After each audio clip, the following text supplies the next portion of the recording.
우리 요한복음 1장 19절 말씀부터 34절까지 다 같이 합독을 하시겠습니다. 유대인들이 예루살렘에서 제사장들과 레위인들을 요한에게 보내어 네가 누구냐 물을 때에 요한의 증언이 이러하니라. 요한이 드러내어 말하고 숨기지 아니하니 드러내어 하는 말이 나는 그리스도가 아니라 한데, 또 묻되 그러면 누구냐 내가 엘리야냐 이르되 나는 아니라. 또 묻되 내가 그 선지자냐 대답하되 아니라. 또 말하되 누구냐 우리를 보낸 이들에게 대답하게 하라. 너는 내게 대하여 무엇이라 하느냐. 이르되 나는 선지자 이사야의 말과 같이 주의 길을 곧게 하라고 광야에서 외치는 자의 소리로라 하니라. 그들은 바리새인들이 보낸 자라. 또 물어 이르되 내가 만일 그리스도도 아니요 엘리야도 아니요 그 선지자도 아닐진데 어찌하여 세례를 베푸느냐. 요한이 대답하되 나는 물로 세례를 베풀거니와 너희 가운데 너희가 알지 못하는 한 사람이 섰으니 곧 내 뒤에 오시는 그이라. 나는 그의 신발끈을 풀기도 감당하지 못하겠노라 하더라. 이 일은 요한이 세례 베풀던 곳 요단강 건너편 베다니에서 일어난 일이니라. 이튿날 요한이 예수께서 자기에게 나오심을 보고 이르되 보라, 세상 죄를 지고 가는 하나님의 어린 양이로다. 내가 전에 말하기를 내 뒤에 오는 사람이 있는데 나보다 앞선 것은 그가 나보다 먼저 계심이라 한 것이 이 사람을 가리킴이라. 나도 그를 알지 못하였으나 내가 와서 물로 세례를 베푸는 것은 그를 이스라엘에 나타내려 함이라 하니라. 요한이 또 증언하여 이르되 내가 봄에 성령이 비둘기같이 하늘로부터 내려와서 그의 위에 머물렀더라. 나도 그를 알지 못하였으나 나를 보내어 물로 세례를 베풀라 하신 그이가 나에게 말씀하시되 성령이 내려서 누구 위에든지 머무는 것을 보거든 그가 곧 성령으로 세례를 베푸는 이인 줄 알라 하셨기에 내가 보고 그가 하나님의 아들이심을 증언하였노라 하니라. 아멘. 우리가 하나님 앞에 서본 적이 없으면 내가 누구인지를 모른다고 하는 것입니다. 내가 누구인지를 모르면 인생길에 방황케 됩니다. 내가 누구인지를 모르면 모든 게 문제로 보여집니다. 내가 누구인지를 모르면 나의 인생길은 혼돈과 공허와 흑암 상태에 있다고 하는 것입니다. 그러므로 나를 지으신 하나님을 만날 때 내가 누구인지를 알게 된다고 하는 것입니다. 오늘 세례 요한은 내가 누구인지를 아는 자였습니다. 그는 광야에서 낙타털로 만든 옷을 입었고 가죽으로 허리를 띄었으며 메뚜기와 석청을 먹고 광야에서 지내게 됩니다. 그리고 선포합니다. 회개하라. 담대히 선포하게 된 것입니다. 그러나 그때에 유대 지도자들에 의해서 바리새인들이죠. 그들이 요한에게 사람들을 보내서 묻게 합니다. 너가 누구냐?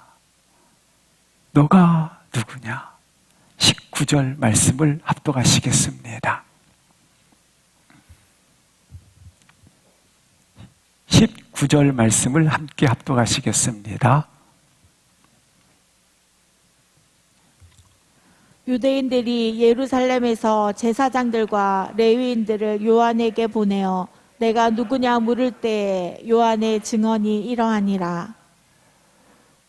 이미 나무 뿌리에 도끼가 놓여 있다. 누가 임박한 심판을 피할 수 있겠느냐? 회개하라 선포하는 요한에게 유대인들이 사람들을 보내어 묻게 합니다. 내가 누구냐? 네가 누구냐? 이 물음은 요한에게 관심이 있어서가 아닙니다. 너의 배우가 누구냐? 너를 누가 보냈느냐? 너는 잠잠히 있으라, 조용히 하라라는 것입니다. 그러나 이 질문은 요한을 지나서 오늘 우리 시대에 나에게 묻는 질문입니다. 나는 누구인가?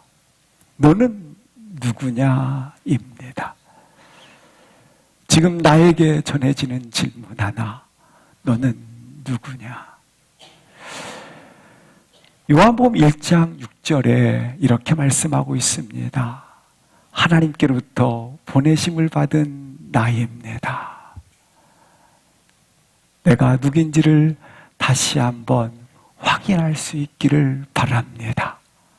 나는 하나님께로부터 보내심을 받은 하나님의 사람입니다. 너가 누구냐라는 이 질문에 대해서 세례 요한의 답변은 이렇습니다. 20절입니다. 요한이 답하니 뭐라고 대답을 합니까? 나는 아니라. 이것은 부정적인 단어를 씀을 통해서 강조를 하는 것입니다. 나는 아니라. 자신을 그리스도가 아니라고 강조를 하는 것입니다. 자기 부인입니다. 유대 지도자들은 사람들을 보내어 우리가 구약에서 약속했던 메시아가 너가 맞느냐? 지금 이 요한은 메시지를 전할 때에 최고의 인기의 절정의 시간입니다. 수많은 무리들이 구름대처럼 요한을 기대하고 있었습니다. 바라보고 있습니다. 요한은 최고의 절정의 시간을 보내고 있는 시간입니다. 모든 인기를 한 몸에 받고 있는 시간입니다. 그런데 그 시간에 요한이 대답하는 말이 나는 아니라 대답을 하는 것입니다. 그는 자기 분수를 벗어나지도 않았습니다. 그는 교만하지도 않았습니다. 그리고 그는 겸손했습니다.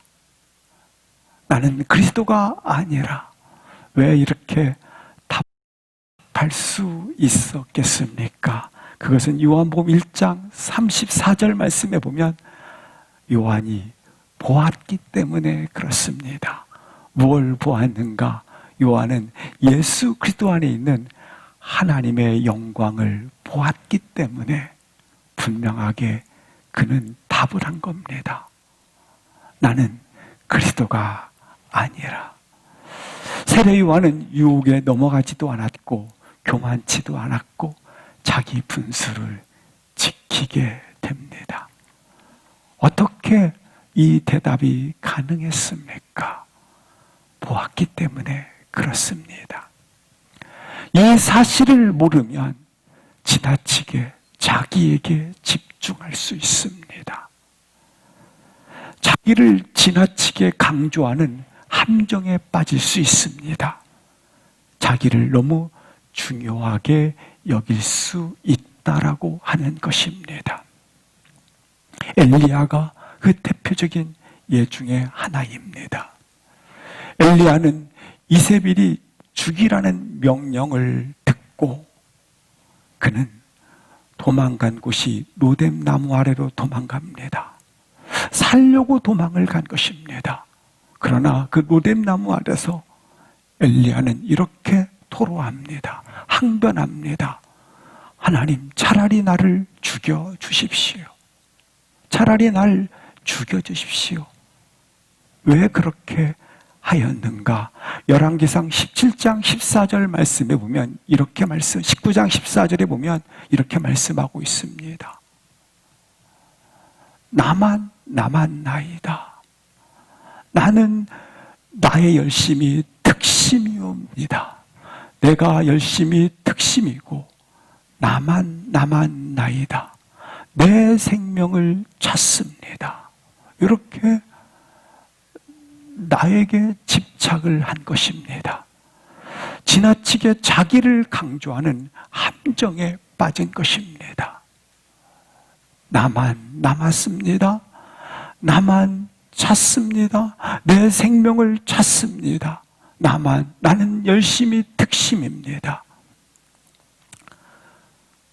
이처럼 하나님보다 자기가 주인 되어 있고, 하나님, 내가 이렇게 열심히 일을 하는데 하나님 나와 왜 동행하지 않습니까? 하나님, 내가 이렇게 나아가는데 왜 함께하지 않으십니까?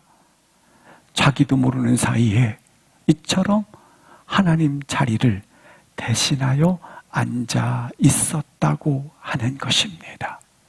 그런데 오늘 세례 요한이 나는 아니라 자기를 부인하는 자리에 서 있는 것을 볼 수 있습니다.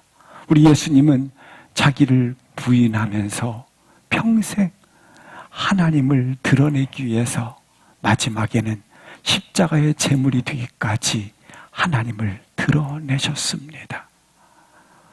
요한은 오늘 예수님을 드러내기 위해서 그가 취한 태도를 보게 됩니다. 요한은 하나님, 예수님 안에 있는 하나님의 영광을 나타내기 위해서, 왜? 보았기 때문에, 본자로서 하나님의 영광을 높일 수밖에 없고 본자로서 겸손할 수밖에 없었다고 하는 것입니다. 오늘 동일하게 나 자신도 확실하게 내가 누군지에 대해서 대답할 수 있기를 주의 이름으로 기도합니다. 사람들은 찾아와서 또 질문을 하게 됩니다. 21절을 보시겠습니다. 사람들이 묻되 라고 말씀을 하고 있습니다. 그렇다면 너가 엘리야냐?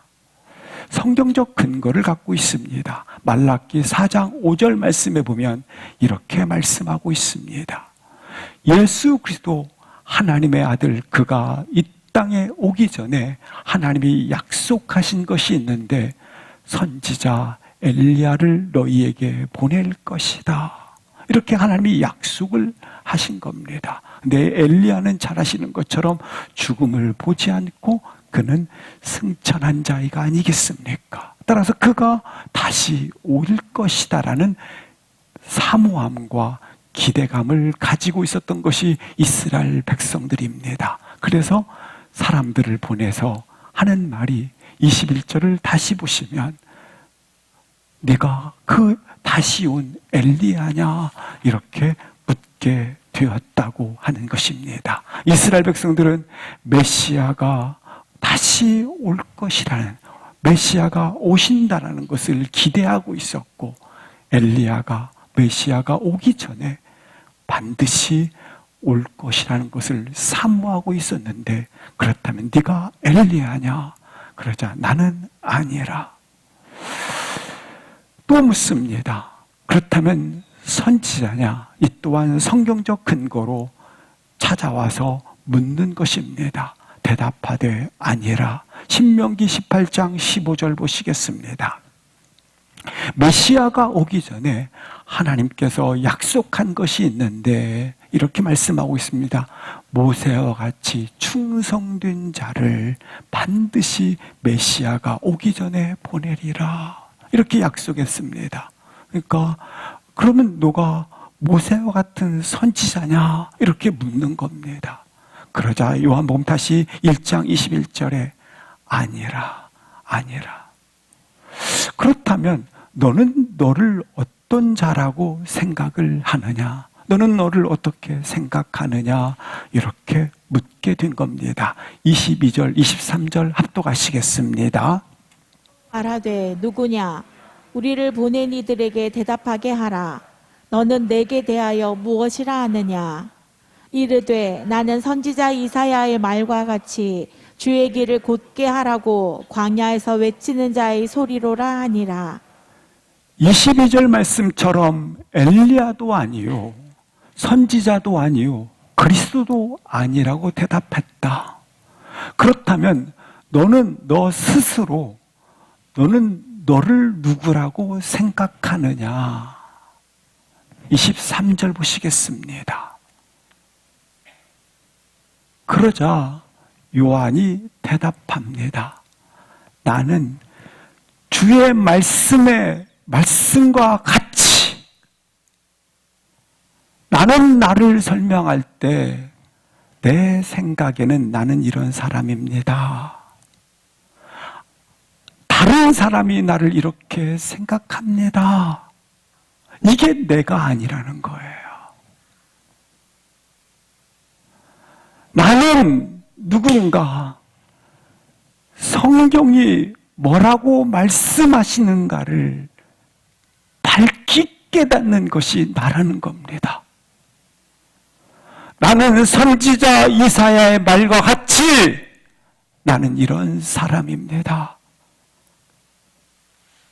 다른 표현으로 말씀드리면 성경 말씀을 통해 나라는 존재가 보이게 되는 것이고, 성경 말씀을 통해서 나라는 존재가 밝히 드러나게 된다고 하는 것입니다. 사랑하는 성도 여러분, 내가 누구인지가 성경 말씀을 통해 다시 한번 발견되어지기를 주의 이름으로 기도합니다. 오늘 본문을 보십시오. 사람들이 나를 이런 사람이라 합니다. 내 생각에 나는 이런 사람입니다. 내가 이런 사람이다. 다른 사람이 나를 이런 사람이라고 말한다. 내가 누군지를 모르기 때문에 그 사람은 여기에 있어도 저기에 있어도 문제 앞에 있는 것이고, 이 말하고 저 말하는 곳에 있을지라도 흔들리게 되어져 있다고 하는 겁니다. 왜냐하면 내가 기준이 되어지기 때문에 그렇습니다. 따라서 우리는 하나님의 말씀, 성경이 아닙니까? 성경이 내게 읽어짐을 통해서, 하나님이 내게, 세례 요한이 내가 말씀을 통해서 내가 이런 사람이구나, 이게 나구나라는 것을 깨달았던 것처럼, 성경 말씀은 하나님의 음성이 아닙니까? 하나님의 음성을 통해서 내가 그리스도인이구나, 하나님과 나와의 관계를 통해서 내가 이런 존재구나 깨달아지고 밝히 보여지기를 주의 이름으로 기도합니다. 말씀을 통해서 하나님의 음성이 들려지고, 그 들려진 말씀을 통해서 나라는 존재가 밝혀질 때, 깨달아질 때 흔들리지 않고 길을 갈 수 있다고 하는 것입니다. 그러나 나를 모르면 내가 기준이 되기 때문에 여기에 있어도 저기에 있어도 이 말을 하고 저 말을 해도 항상 버려진 자요, 그는 방황하는 존재가 된다고 하는 것입니다. 이 세례 요한은 오늘 이사야 선지자의 말을 통하여 자신이 누군지를 고백을 하고 있습니다. 근데 이사야 말씀은 어떻게 구성이 되어 있습니까? 크게 두 줄기로 구분이 되어져 있는데 1장부터 39장까지는 하나님을 떠난 이스라엘 백성들이 심판과 징계와 저주와 폐허 가운데 있는 말씀을 전해주고 있습니다. 그리고 40장부터 66장까지는 회복과 부흥을 약속해 주신 말씀으로 구성이 되어져 있습니다. 그런데 40장 1절부터 3절 말씀을 통해서 특별히 3절 말씀에 오늘 세례자 요한은 자신을 이렇게 밝히고 있습니다. 내 생각에는 내가 이런 사람이가 아니라 하나님 말씀에 의하면 나는 이런 사람입니다. 나의 정체성, 나는 외치는 자의 소리입니다. 그리고 나의 사명, 우리 하나님의 대로를 평탄케 하는 자로 나는 서 있습니다. 나는 누구인가? 나의 정체성, 나는 외치는 자의 소리입니다. 그리고 나의 사명, 우리 하나님의 대로를 평탄케 하는 자로 보냄을 받았습니다. 그리고 나서 1절을 보시겠습니다. 1절에 이처럼 1장부터 39장까지 심판 아래 있었는데 40장부터는 이제 용서되었다, 회복되었다, 그리고 이제는 부흥하리라. 그것을 1절에 내 백성을 위로하라. 2절 말씀에 보시면 노역에서 때가 끝났다, 심판의 때가 끝났다, 용서되었다, 부흥이 시작되었다, 이제는 회복이 시작되었다. 따라서 세례 요한이 회개하라는 이 말씀은 다른 표현으로 말하면 이제 심판이 끝났다, 징계가 끝났다, 이제 들으라. 뭐 하는 거예요?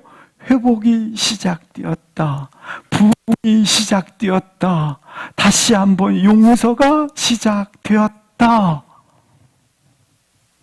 누가 오심으로? 예수 그리스도가 오심으로. 그래서 회개하라 의미를 가지고 있다고 하는 것입니다. 나는 이 사실을 뭐 하는 자요? 외치는 소리입니다. 나는 외치는 소리라는 겁니다. 외치는 자가 중요한 것이 아니라 외친 내용. 나는 말씀이 아니라 말씀을 전달하는 소리입니다. 전달자입니다. 소리는 잠깐 있다가 곧 바람처럼 사라집니다. 나팔 소리를 울립니다. 왕이 등장을 하면 사람들은 나팔 소리에 부른 자에 집중하지 않습니다. 왕의 등장에 시선을 둡니다. 한 번 나팔을 분 자는 곧 사라집니다. 마치 사라지는 나팔 소리처럼 난 그렇게 사라질 뿐입니다. 예수님 앞에서 자신을 보이지 않게 하고 될 수 있는 대로 예수님이 시선이 집중할 수 있도록 자신이 작아지고 나중에는 나팔 소리는 잊어져 버리는 것처럼 기억조차 나지 않게 하는 자입니다. 누구 때문에? 예수님만 드러내기 위해서. 우리 예수님께서 하나님의 영광만 드러내기 위해서 자신이 자기를 부정했을 뿐만 아니라 동시에 제물이 되어질 때까지 누구를 드러내기 위해서? 하나님의 영광을 드러내기 위해서. 이처럼 사라지고 보이지 않고 더 작아지는 이유는 누구를 드러내기 위해서? 예수님을 드러내기 위해서. 나는 나팔 소리에 불과합니다. 하나님이 은혜를 주심으로 말미암아 잠시 향기를 발했던 곧 사라질 향기와 같습니다. 나는 그와 같은 소리에 불과합니다. 오늘 3절 말씀을 보여주시겠습니다. 3절 말씀에 보면 나는 그와 같은 외치는 소리입니다. 어디에서 외쳤는가? 광야에서입니다. 여기 광야라는 부분을 좀 이해할 필요가 있는데 이스라엘 백성들이 하나님을 거절함을 말미암아 하나님의 징계가 있게 되었습니다. 그러자 하나님의 징계가 있자 모든 것들이 황폐화가 되었습니다. 심판으로 말미암아. 따라서 모든 기능들이 마비가 되어 있는 곳을 말합니다. 폐허가 되어진 바로 옛 예루살렘을 말하는 것입니다. 아무것도 없는 것처럼 되어버린 광야, 폐허의 땅이 되어버린 광야, 거기에서 외치는 겁니다. 거기에서 여호와의 길을 뭐하라고 외치느냐면 예비하라. 여기 여호와의 길이라고 하는 것은 여호와께서 행하신 일을 말합니다. 여호와는 어떤 일을 하셨습니까? 바로 그가 구속의, 구원의 방법, 구원의 방편의 일을 하신 것입니다. 따라서 예비하라고 하는 것은 하나님이 구속사역을 이루실 텐데 그걸 기다리라는 겁니다. 그래서 예배하라고 하는 것은 기다리라. 무엇을? 여호와의 길을. 여호와의 길은 하나님의 구속할 수 있는 방법들, 그걸 가지고 그가 오셨다. 그걸 기다리라. 그런데 보시면 대로가 나와 있습니다. 이 대로라는 말은 자연적으로 형성된 길이 아니라 그것보다는 하나님이 직접 만드신 길, 하나님께서 직접 형성하신 길, 하나님께서 직접 건설하신 길을 말하는 것입니다. 근데 이 대로는 누구만 출입하느냐면 왕만이 출입하게 됩니다. 그 길을 어떻게 하라? 평탄케 하라.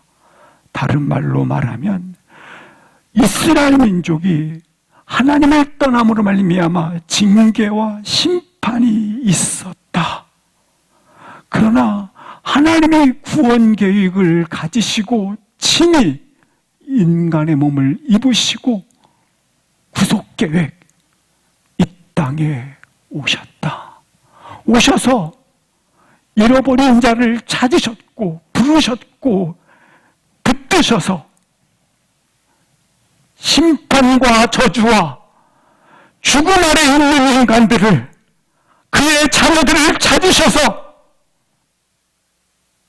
오신다. 승리자로 오신다. 그 왕이 어떤 길을 걷느냐? 대로를 걷는데 그 대로라는 것은 시편 23편 6절 말씀에 보시면 이렇게 기록하고 있어요. 대로라는 말씀은 여호와의 집을 말하는 거예요. 근데 이 집은 영원한 집이에요. 시편 24편 이어서 7절 말씀에 7절 말씀에 보면 문들아 머리 들어라. 영원한 문들아. 영광의 왕이 오신다. 심판과 저주와 멸망과 죽음 아래 있는 자들을 하나님께서 친히 구속 계획을 가지시고 찾아오셔서 그들로 영광의 문, 영원한 집, 주의 나라에 들어갈 수 있도록 그가 찾으셔서 들어가도록 그 길을 내시기 위하여, 아니 내신 그분이 만드신 그 길을 누가 만드셨습니까? 하나님이 직접 형성하신 길, 만드신 그 길로 오셔서 어떻게 하신다라는 거예요. 영원한 집으로 인도하시는 그 메시아가 지금 여기 오셨다. 그를 보라. 보라.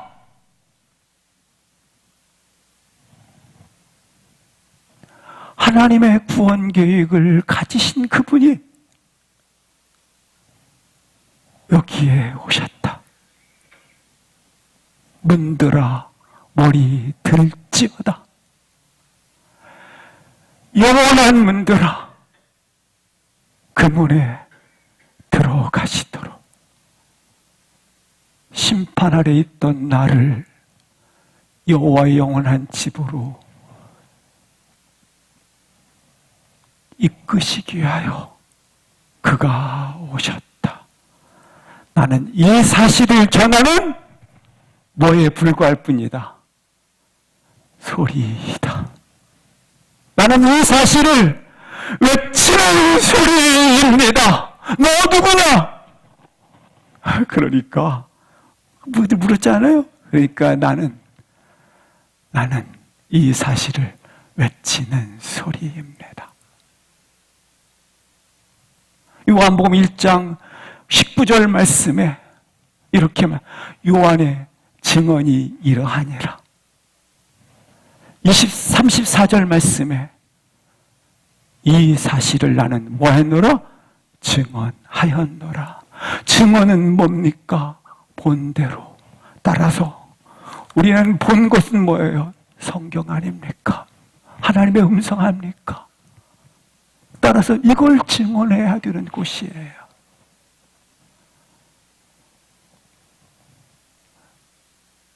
하나님의 이 설교라든지 우리 여기서 나와서 간증이라든지 모든 곳곳에서 있지 않습니까?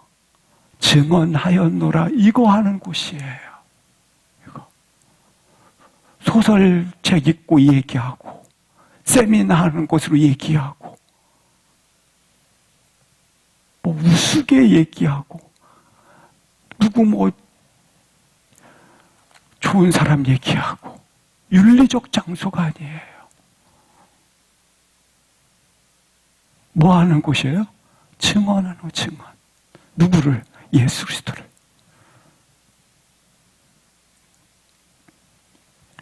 나는 이 사실을 드러내기 위해서 하나님으로부터 보냄받은 자입니다. 나는 이 사실을 외치는 소리이다.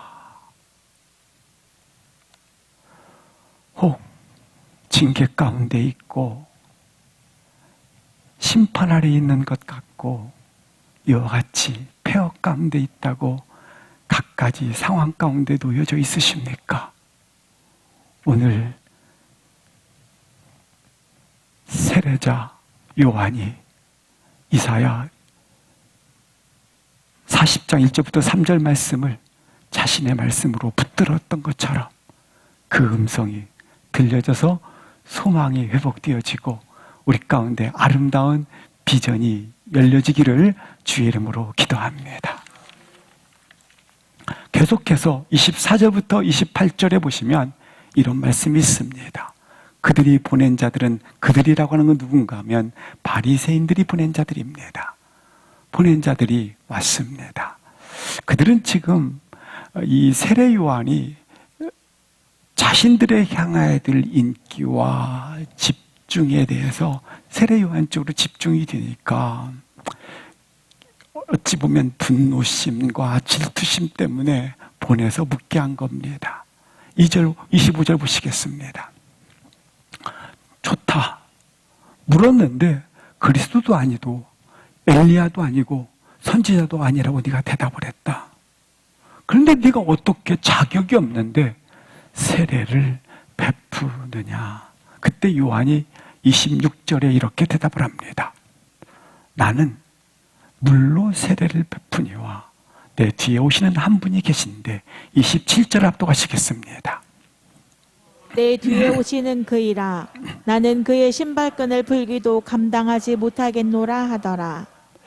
그 당시에 노예들 가장 천한 신분의 천한 분은 어떤 일을 했느냐면 신발끈을 풀고 발을 닦아주는 일을 하는 사람들이었습니다. 근데 세례 요한이 말합니다. 나는 그를 신발끈 풀기, 다른 말로 말하면 천한종의 천한종보다도 나는 작은 자입니다. 감당치 못하겠노라. 천한종보다도 못한 사람입니다. 수많은 사람들이 요한을 향한 기대와 또한 메시아가 아닌가, 아니 그렇다면 선지자가 아닌가, 모세와 같은 자가 아닌가, 이렇게 모두가 기대하고 있는데 나는 아닙니다. 나는 그의 신발끈을 풀기조차도 감당하지 못한 자입니다. 왜입니까? 예수님을 가장 잘 드러내기 위해서 철저히 가장 낮은 자리로 서 있게 된 것입니다. 세례 요한은 그가 오셔서 두 가지 은혜를 우리 가운데 주신다고 말씀을 합니다. 어떤 은혜를 주시는지 29절을 합독하시겠습니다. 시작. 이튿날 요한이 예수께서 자기에게 나오심을 보고 이르되 보라 세상 죄를 지고 가는 하나님의 어린 양이로다. 요한은 자신에게 찾아온 수많은 사람들에게 이렇게 말씀을 전하고 있습니다. 보라, 보라, 세상 죄를 지고 가는 하나님의 어린 양이로다. 요한은 자신이 누구인지에 대한 자신의 정체성을 밝힌 후에 보라, 누구를 보라는 겁니까? 하나님의 어린 양 예수 그리스도를 바라보라. 그는 누구신가? 세상 사람들아, 하나님이 너희의 죄를 짊어진, 너희의 죄를 없이 할 십자가의 제물이 되신 그를 바라보라.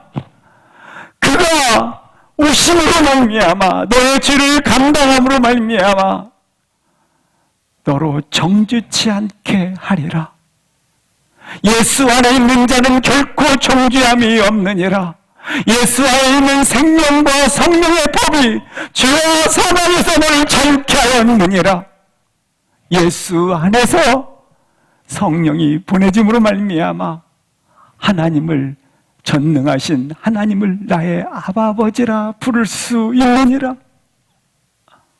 보라, 너의 죄를 흰 눈보다 죄 없다 하시는, 정케 하시는 너의 죄를 담당하신 어린 양을 보라.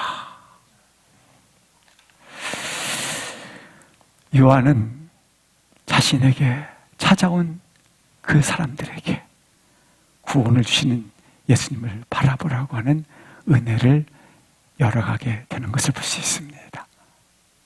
두 번째입니다. 요한은 1장 31절부터 34절에 보면 이런 말씀이 있습니다. 성령이 비둘기같이 하늘로부터 내려와서 머무는 그분이 33절 합독하시겠습니다. 시작. 그를 알지 못하였으나 나를 보내어 물로 세례를 베풀라 하신 그이가 나에게 말씀하시되 성령이 내려서 누구 위에든지 머무는 것을 보거든 그가 곧 성령으로 세례를 베푸는 이인 줄 알라 하셨기에. 예수님은 누구신가? 첫 번째는 너를 죄 없이 하시는 분이셨다. 그를 보라.